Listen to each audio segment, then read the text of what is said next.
Welcome into Old Mountain Bricks, everybody. Today we're going to be taking a look on how to build a Lego road plate with the MILS system. So we're going to be upgrading your roads from something that kind of looks just like this to something that looks like this. It adds more detail to the sidewalks of your city and expands the roads and just fills it up a little nicer by using a full 32 by 32 base plate. So we'll go ahead and start from the beginning. We're going to be doing a couple different versions today. The first one we're going to make is your standard straight. Okay, so the first thing you're going to want to do is take these road plates like this, and you're going to want to center them on your base plate here. In order to get it up to MILS height, like for a regular modular building, we need to raise it up by one plate, and a plate is one of these flat pieces. So let me just go ahead and do that real quick for you. And you can use any color you want, as this will not be seen, or even different size plates, just as long as you have an even distribution. If you need to try and save plates, you can just try and put them on these kind of corner pieces together so it does connect it a little bit there. Make sure they're pressed down really good. And then of course, just flip it over. And once it's all lined up, go ahead and press it on down. So the next part we need to do is to actually expand the road. As you can see kind of on this plate here, it is done by a brick, a plate, and another plate. These do need to be like the dark bluish gray to match the road or regular white. I've come up with a particular pattern on how I do it, but you can do it any way that you want, as long as it fits the length of the base plate. So we're gonna need a good bit of this 1x4 brick and then 1x2 brick. The 1x6 white plate and the 1x4 white plate. So let me show you kind of how it goes together here. So the way I've been doing it here recently is you take the 1x6, and you add a 1x4, then you add your third 1x4 brick, and then you switch back. It's kind of a repeating pattern. So then I do the 1x2 brick, just so it's offset. I'm sure there's another way to do it, but this is just how I do it. As long as it makes the span of the base plate, you're good. And that. So if we did that correctly, let's see, it should, like that, fit right up against the road. So I'll bring this up to the camera here. If you want to pause it, you're welcome to see if you can get a better angle of it there. But that's the way I'm gonna do that. So I'll quickly just whip up one more of those. Okay, so now we've got two of these, and they'll go on just like this. They're not going to attach directly to the base plate. I'll show you what we're gonna do with that in just a moment. So what you're gonna need now is we do still need one more line of plate on each side. And what you need for that is a combination of the 1x4 tile, the 1x2 tile in the dark bluish gray. You're going to need these like Technic bricks with the two holes like this in the dark bluish gray. And then just a few of these 1x2 plates in order to have it connect properly. So how I do mine, again, you can connect it a few different ways, but how I do it, the 1x2 tile like that first, and then the 1x2 plate right there. And we'll put the 1x2 plate, the 1x2 tile, like that. So you just need to fill in the middle now with the 1x4 tiles. Okay, and then you have something that looks like that. So let's quickly do that for the other side. Now that we have both of those done, is attach them like this. So you want the underside of the brick up against your road plate, then attach these bricks onto those studs, and you can do that on each side. Then you just kind of line it up and make sure you push those down to attach them to your base plate. And then of course you do this on the other side, and like I said, make sure those studs go on the outside and then attach them. So now we have extended our roads. And the reason you do this is because Lego vehicles are pretty wide these days. You can see this one as an example without the road extensions. If you put this big truck here, it's barely fitting on there in between the lines.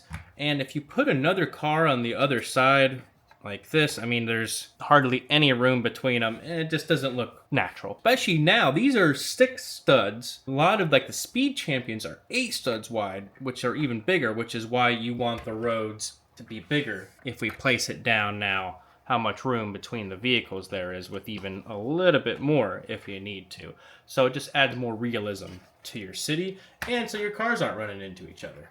So before we do the sidewalks, we're going to fill in some of this. We have our leftover 1x4s, so we'll go ahead and throw those in real quick. So the next phase is going to take a lot of pieces. So what we're doing, if you look underneath these road plates that I've done before, you can peel up these tiles and see the structure underneath, because we're going to use plate to support it in order for it to be raised up the correct height and to make it solid as a rock. The color of the underlying brick does not matter in this particular case. What I do first is, you can put Technic pieces in this like you can for your modular buildings, but because the roads connect with like these tile pieces, they lock in pretty good on their own. So for me, I don't normally need to do that. So the first thing I do is just kind of get my 4 corners set up on one side here. Kind of like that. What you need to do as far as this next layer of plate, the layer closest to the road needs to be the same color as your sidewalk. You can see here, you can see that plate right underneath it if you get really close in there, because that's going to be visible. Any behind the first row can be any color you want. So you can use any piece you want, any piece of plate, any tile pattern in order to do it. For my purposes, I ordered a whole bunch of gray plate in order to make it easier. We've got this kind of square plate, this like 6x6. And then we've got some of this plate here, it's like 6x8, which does fit quite nicely on this type section here. The only other thing you can do that I like to do is to add a little storm drain, which you can see on this one there. And what that does, it adds a little gap in there in order to make it a bit more realistic. It's easy to see in person, but I put some blue tile in there as well, just to add some of the water detail. And what you do for that, I come in 6, so 2, 4, 6. And turn like that, add that, like that, and do the same thing on the other side. 2, 4, 6, turn. Like I said, I add the water detail, and how I do that, I put a plate and then the water. For the purposes of this video, I am going to just use like a 1x1 stud and then put my blue water detail. I've got like just these dark blue cheese slopes, and you just put it right in the gutter there, just like that. So it just adds a little bit more detail to it, of course. And now we need to fill in the gaps here. So how I like to do it is I try to overlap when I'm doing it like this in order to use my pieces as effectively as I can.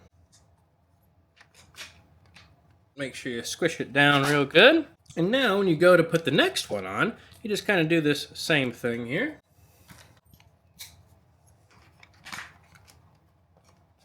On this one, it lines up perfectly. And now you use the 6x6 on the other side. So put this just like here.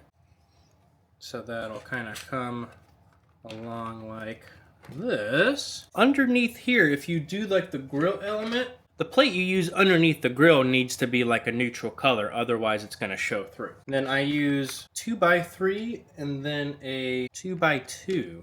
To make it even sturdier, you would want to put a little bit more brick in between here, maybe like kind of in the center of these ones if you wanted to, just to give it that reinforcement. But again, if you're not putting a lot of pressure on it, you should be okay without having to do that. But I like these things to be as sturdy as possible. So now we just do that one more time on the other side here. Okay, and now we're pretty close to done. Now you just got to fill in some of the details here, like on the road. And this is just a straight road, so we're going to have these line pieces that come in the road pack plate, kind of just going up the middle. And the last part we're going to do is personal preference of the roads here. How I do mine is I use a combination of the 2x2, just tile pieces, the 2x2 with the jumper, and a 2x2 plate in order to kind of get multiple places to put minifigures, and it helps break it up a little bit. Let me show you the design around the grate. If you look right there, that's how I do it. You can see it just kind of does it with the 1x4 or 1x2 in order to kind of get the right amount of tiles in there. And just like that, you have a completed Lego City road plate after you do the tiling there. And it just adds a whole level of detail to your city. It adds that kind of step up to give it a little bit of depth, and then this also matches the level of a modular building. Okay, real quick, what we're gonna do is we're gonna do a couple variations of this. So all the same process in the middle. I'm going to put a crosswalk in the middle here. So the only difference with this plate we're going to do is we're going to insert a crosswalk right there, which is helpful for our minifigures to get across the street.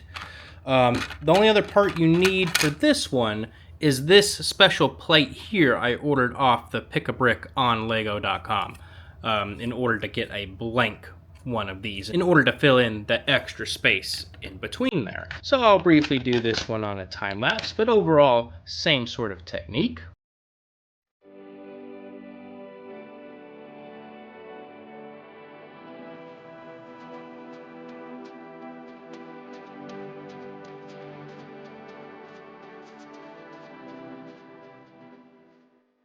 Okay, and in half the time, because I wasn't explaining things, we have this one. Again, like I said, I put the crosswalk in. I actually need to pop that out and put one more line in. But what I also try and do, let me make one quick change. Ready, wait. What I do is also from the road plate packs, I add in these little speed bumps, just so it's a little safer for the minifigures to cross, and I like the add of the pop of color. I do like the extra pop of color when everything else is just gray on gray on gray. So I think that is the completed crosswalk road plate. So of course all you need to do now is add the tiling however you see fit, whether that's the light bluish gray or the dark bluish gray. I like the light bluish gray, as I've shown you earlier. And I think that'll do it to show you how to make a MILS road plate. So if you found this video helpful, make sure you leave a like, comment down below if you have any questions on how to do this or any other particulars about the part usage. But otherwise, I appreciate Come By Old Mountain Bricks today. Have a good one.